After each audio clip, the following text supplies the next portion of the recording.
नमस्कार, IND 121 में आपका स्वागत है। मैं हूं आपके साथ नवीन पुरोहित और आज हमारे साथ चर्चा करने के लिए मौजूद हैं मध्य प्रदेश भारतीय जनता पार्टी की वरिष्ठ नेत्री, गोविंदपुरा से भारतीय जनता पार्टी की विधायक, भोपाल की पूर्व महापौर और भोपाल की पसंदीदा राजनेता, महिला शक्ति की जीवंत प्रतीक कृष्णा गौर जी हमारे साथ हैं। कृष्णा जी, आपका IND 24 में बहुत बहुत स्वागत है। धन्यवाद। कृष्णा जी, एक बड़ी जवाबदेही है। अगर मैं स्वर्गीय बाबूलाल गौर साहब की बात करूं तो उनकी राजनीति लोगों के लिए प्रेरणा का स्रोत रही है। एक ऐसे राजनेता जिनके बारे में विपक्षी भी हमेशा उनकी प्रशंसा करते नजर आए और उस राजनीतिक विरासत का आप प्रतिनिधित्व कर रही हैं। आज एक विधानसभा क्षेत्र का नेतृत्व कर रही हैं। इस जिम्मेदारी को किस दृष्टिकोण से देखती हैं? स्वाभाविक रूप से बाबूजी के परिवार की सदस्य हूँ, इसलिए बहुत महत्वपूर्ण जिम्मेदारी है।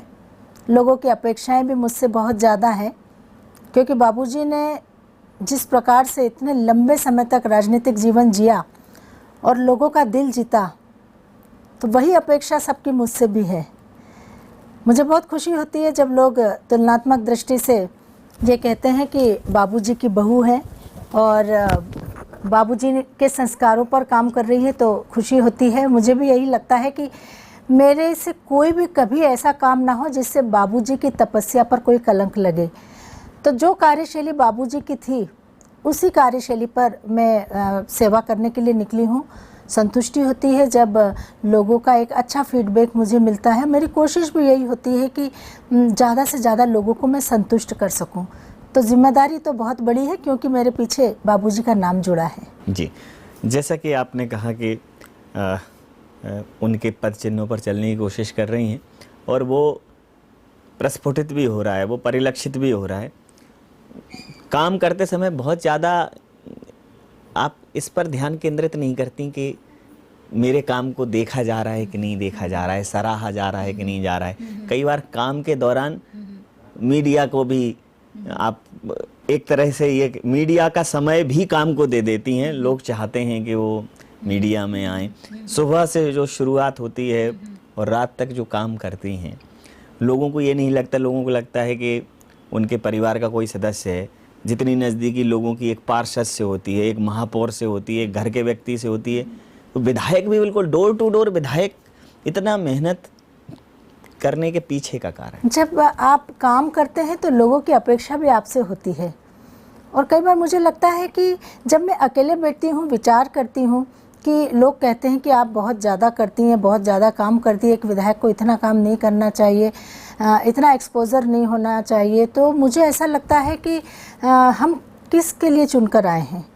हम जब जनता के बीच में जाते हैं और जनता से जब हम ये कहते हैं कि हम आपके सुख दुख में सहभागी बनेंगे, आप हमें आशीर्वाद दीजिए, तो फिर उसके बाद हमारी जिम्मेदारी ज़्यादा बढ़ जाती है। और इसीलिए कई बार मुझे लगता है कि मेरा जीवन अब जनता के लिए समर्पित मैंने किया है। तो मुझे लगता है कि दिन के 24 घंटे में जितना ज़्यादा मैं काम कर सकूं, लोगों के बीच में जा सकूं। हाँ, बिल्कुल सही कह रहे हैं। कई बार ऐसा होता है कि मैं उतना समय मीडिया को नहीं दे पाती। उनकी भी अपेक्षा होती है मुझसे बात करने की, जो काम कर रहे हैं उनको मीडिया के माध्यम से लोगों तक पहुंचाने की। लेकिन लोगों की अपेक्षाएं इतनी ज़्यादा है कि मुझे लगता है कि पहले मैं वो काम कर लूँ, इसके बाद उसको प्रायोरिटी देती हूँ। मैं पहले काम को प्रायोरिटी पहले देती हूँ। तो मैं इस बात को कई बार स्वीकार करती हूँ और कोशिश करती हूँ कि मैं बैलेंस बना के चलूँ, क्योंकि मीडिया भी हमारे लिए बहुत महत्वपूर्ण है।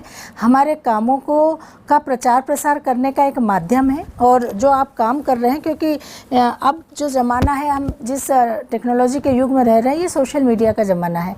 और इसलिए जो काम आप कर रहे हैं वो लोगों तक दिखना चाहिए, पहुंचना चाहिए, ये भी ज़रूरी है। और इस दिशा में मैं पहले कभी नहीं सोचती थी, लेकिन अब निश्चित रूप से ये लगता है कि हमें जो काम हम कर रहे हैं वो लोगों तक पहुंचे, इसलिए मीडिया को भी साथ लेना ज़रूरी है। गौर साहब का बंगला माने जनता दरबार लगा रहता था। उनका अपना एक सिस्टमेटिक, इस टाइम पर वो मिलेंगे। गौर साहब की उपलब्धता बहुत निश्चित थी। लोग निश्चित होकर आते थे, निश्चिंत आराम से कि नहीं वो मिल ही लेंगे। वही दरबार जो है वो निरंतर जारी है, जन सुनवाई जारी है। लोगों को गौर साहब के जाने की जो कमी है वो हमेशा खलेगी, लेकिन उनके होने का एहसास आज भी लोगों को होता है। जन सुनवाई बहुत होती है, लोग लगातार बंगले आते हैं, लोगों की अपेक्षाएं पूरा करना बहुत मुश्किल होता होगा, तो कैसे सामंजस्य बैठाती हैं? मैंने कहा ना कि जब आप काम करते हैं तो लोगों की अपेक्षाएं भी बढ़ती है। बहुत छोटी छोटी सी कई बार समस्या होती है, लोग बहुत परेशान होते हैं, कोई सुनने वाला नहीं होता। किसी को लेटर बनवाना होता है, परिवार में कोई बीमार है उसके लिए लेटर उसको स्वच्छानुदान के लिए बनाना होता है। कई बार प्रॉपर्टी के झगड़े होते हैं, लड़ाई होती है, पुलिस को फ़ोन लगाना होता है, थाने में फ़ोन लगाना होता है, कलेक्टर को फ़ोन लगाना होता है। कई बहुत छोटे छोटे काम होते हैं जो आम आदमी को परेशान करते हैं। जब वो यहाँ आता है तो उसके बाद जब उसके काम हो जाते हैं तो उसको संतुष्टि मिलती है, उसको भी लगता है कि नहीं हम सही जगह पर हम पहुँचे। बाबूजी ने लगातार अगर 40 से 45 वर्षों तक इस क्षेत्र पे एक छत्र राज किया है, और मैंने जिस प्रकार से उनको काम करते हुए देखा, बिल्कुल यही कार्यशैली उन्होंने अपनाई थी। कोई इस घर से खाली नहीं जाता था। और बाबूजी मुझे हमेशा एक बात कहते थे कि भगवान के मंदिर में और नेता या जनप्रतिनिधि के घर लोग बहुत आस और विश्वास लेकर आते हैं। भगवान तो हम जब भगवान के मंदिर में जाते हैं, भगवान से प्रार्थना करते हैं, तो भगवान जब हमें आशीर्वाद देता है तब देता है, लेकिन आपके दरवाजे पर आने वाले व्यक्ति को आप तत्काल राहत दे सकते हैं। तो इसलिए द्वार पर आने वाला कोई भी व्यक्ति कभी निराश ना हो, इस बात का हमेशा ध्यान रखना। और मैंने वो बात गांठ बांधी है कि दरवाजे पर आने वाला कोई भी व्यक्ति निराश ना जाए, उसकी बात हम धैर्यपूर्वक सुने, जो मदद हो सकती है करें, ताकि उसके मन में ये मलाल नहीं रहे कि मेरे कोई सुनने वाला नहीं है।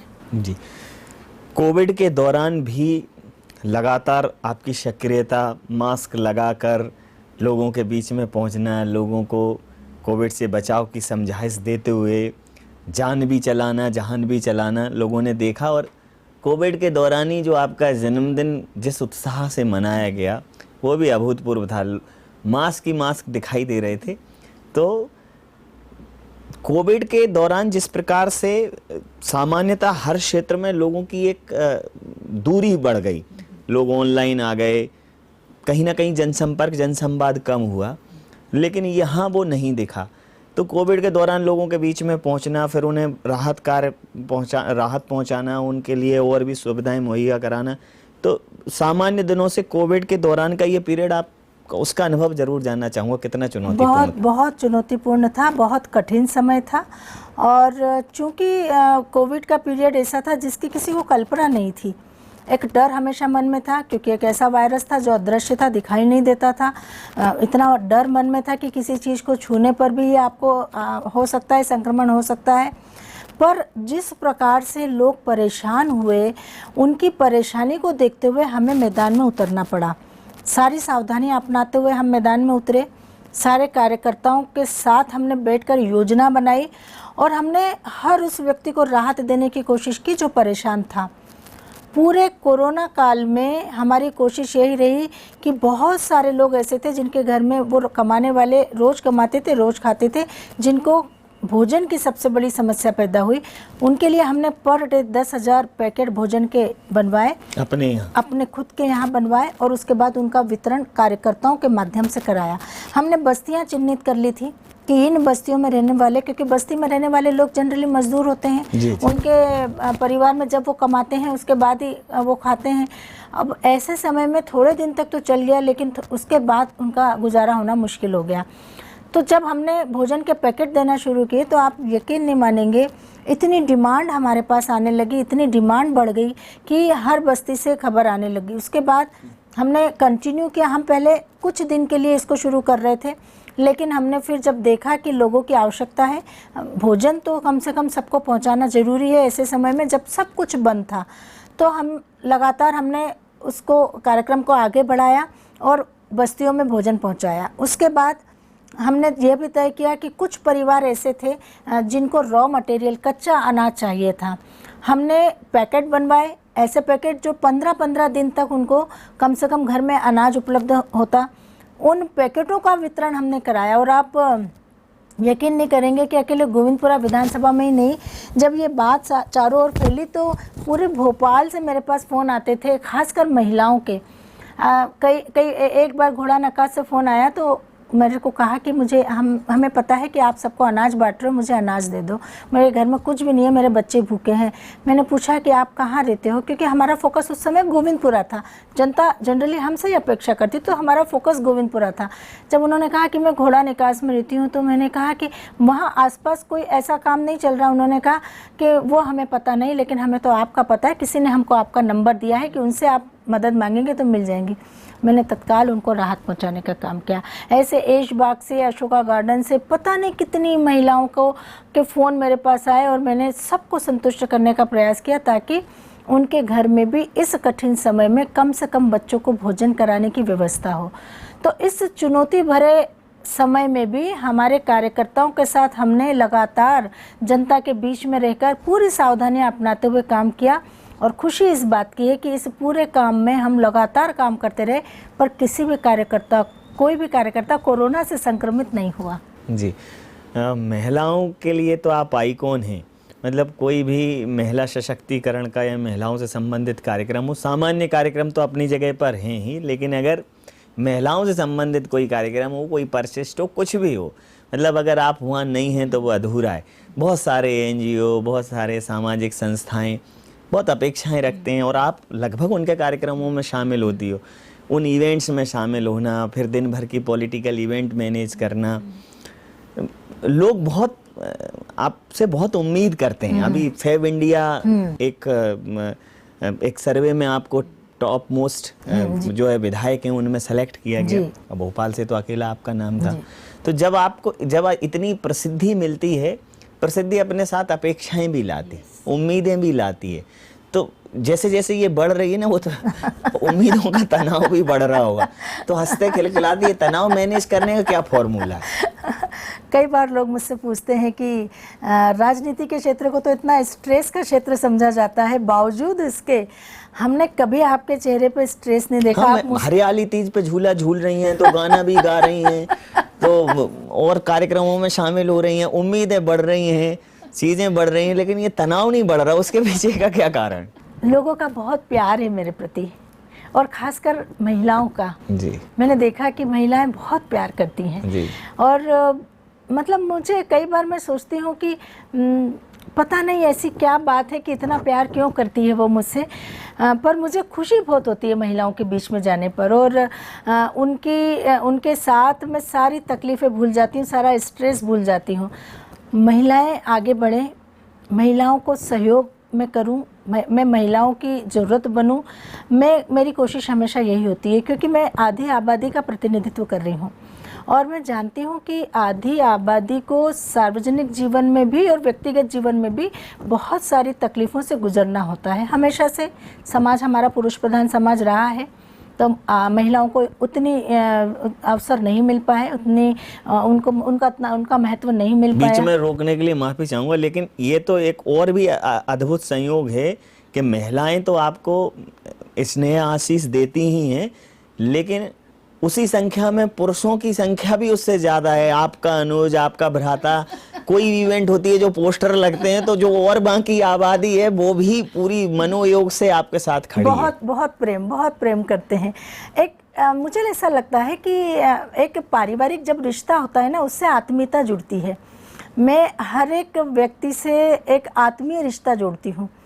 आपको पता है कि मैं भोपाल शादी करके ब्याह करके आई, तो यहाँ की बहू थी एक तरह से। शुरू में जब मैं काम करने निकली तो सब मुझे भाभी कहते थे, लेकिन मुझे लगा कि भाभी से रिश्ता एक दूर का रिश्ता हो जाता है, बहन का रिश्ता बहुत करीब का रिश्ता होता है। तो जब कोई कार्यकर्ता मुझे दीदी बोलता था तो मुझे बड़ी खुशी होती थी। तो मैंने कहा कि यदि भाभी छोड़ के दीदी बोलोगे तो मुझे ज़्यादा खुशी होगी। सारे कार्यकर्ता मुझे दीदी बोलने लगे। अब एक बहन का रिश्ता जब होता है वो बड़ा प्यार का रिश्ता होता है, बहुत आत्मीयता का रिश्ता होता है, बहुत गहरे जुड़ता है। रक्षाबंधन हो, सब लोग मुझसे राखी बंधवाने आते हैं और मैं भी सभी को राखी बांधती हूँ। भाई दूज आए, सब लोग टीका करवाने आते हैं।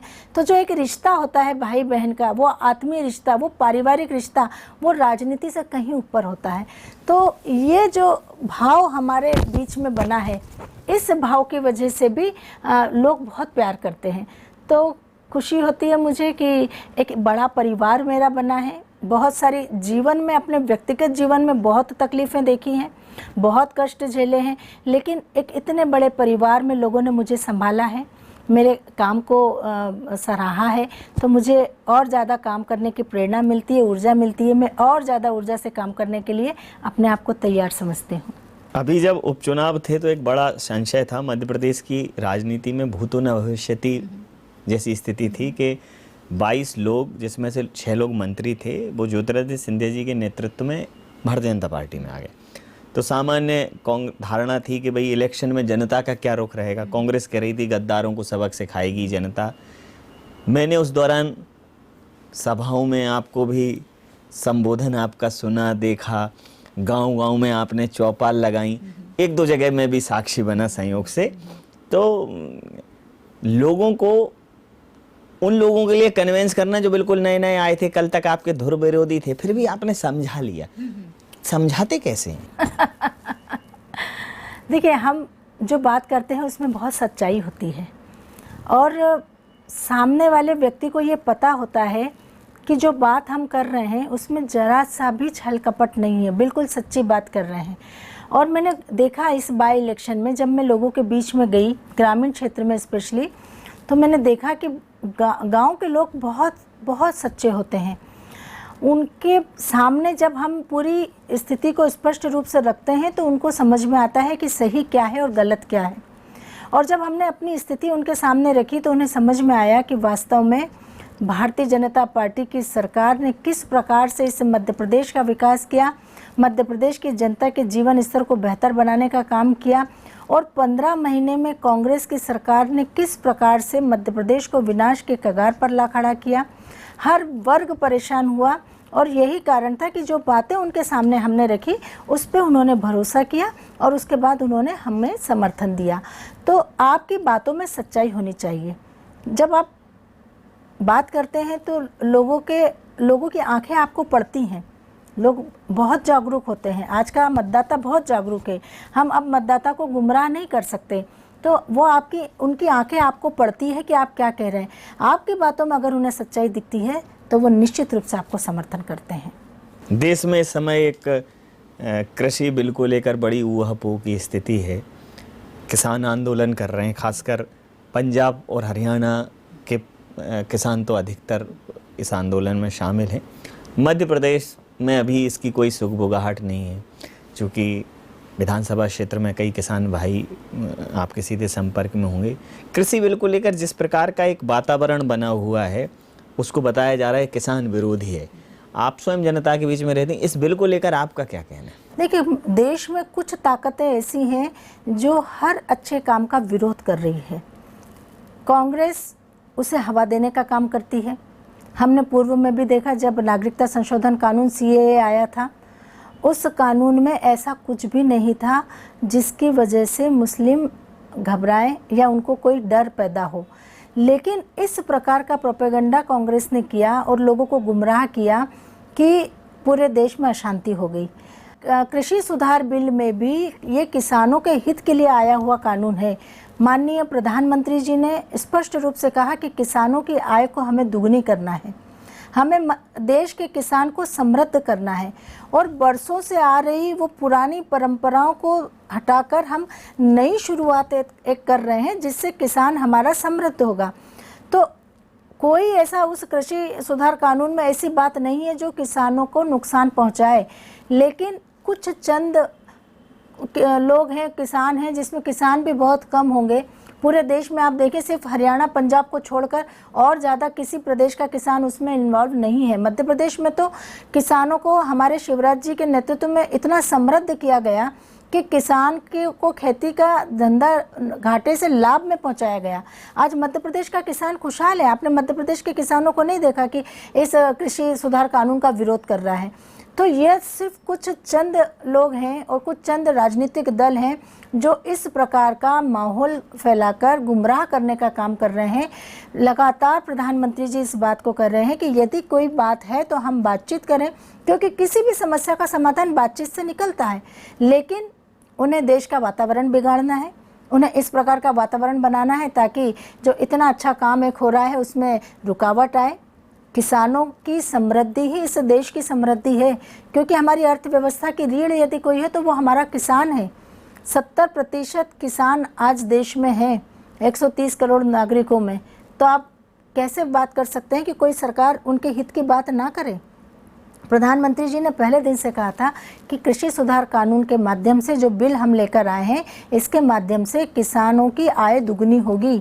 एक किसान जो हमेशा से चाहे वो मंडियों पर निर्भर करता था, आज उसके लिए विकल्प खुले हैं। वो पूरे देश में अपनी फसल को कहीं भी बेच सकता है और जिस खेत में वो फसल उगाता है उस फसल की वो अच्छी कीमत यदि कोई व्यापारी उसको देता है तो उसको देने में क्या हर्ज है। वो पैसा जो बीच में बिचौलिए ले जाते थे वो सीधे किसान को मिलने जा रहा है, तो किसान समृद्ध होगा, पैसा मिलेगा। तो इस प्रकार से किसानों को समझाने की बजाय कांग्रेस पार्टी और कुछ तथाकथित देश विरोधी ताकतें पूरे देश में ऐसा वातावरण पैदा कर रही है। बहुत जल्द देश भर का किसान जागरूक होगा और वो इसका पुरजोर तरीके से जवाब देगा। जी, अभी पश्चिम बंगाल के दौरे पे पश्चिम बंगाल के प्रभारी कैलाश विजयवर्गीय जी और आपके राष्ट्रीय अध्यक्ष जेपी नड्डा जी के काफिले पर पथराव हुआ। पूरे देश में इसको लेकर काफ़ी उथल पुथल है। गृह मंत्रालय ने रिपोर्ट मांगी है। भारतीय जनता पार्टी ये कह रही है कि ये सीधे सीधे तानाशाही है, लोकतंत्र पर हमला है। कांग्रेस ने इस पूरे मामले में कुछ नहीं कहा है। बंगाल में जो कुछ चल रहा है उसको लेकर बहुत केंद्रित है भारतीय जनता पार्टी। तो इस पूरे मामले पर आपकी एक समग्र प्रतिक्रिया चाहूँ। देखिए, कांग्रेस इसलिए नहीं बोल रही है कि क्योंकि इस पूरे मामले में पीछे से हवा देने वाली कांग्रेस पार्टी ही है।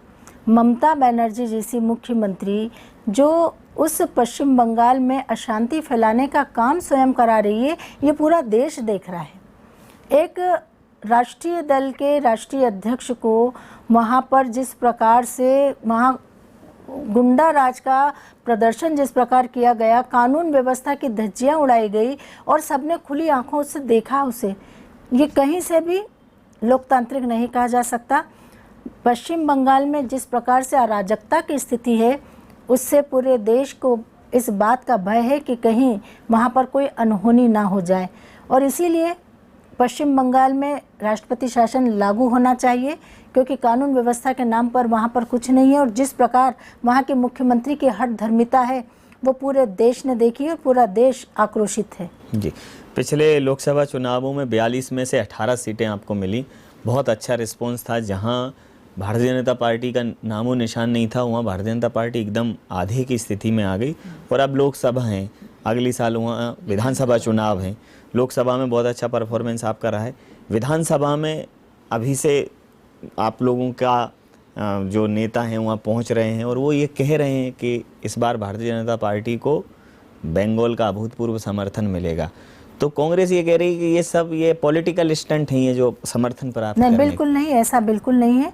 और लोकसभा में पश्चिम बंगाल की जनता ने यह दिखा दिया था कि अब पश्चिम बंगाल में टीएमसी का शासन खत्म होने जा रहा है, भारतीय जनता पार्टी का शासन वहाँ आएगा।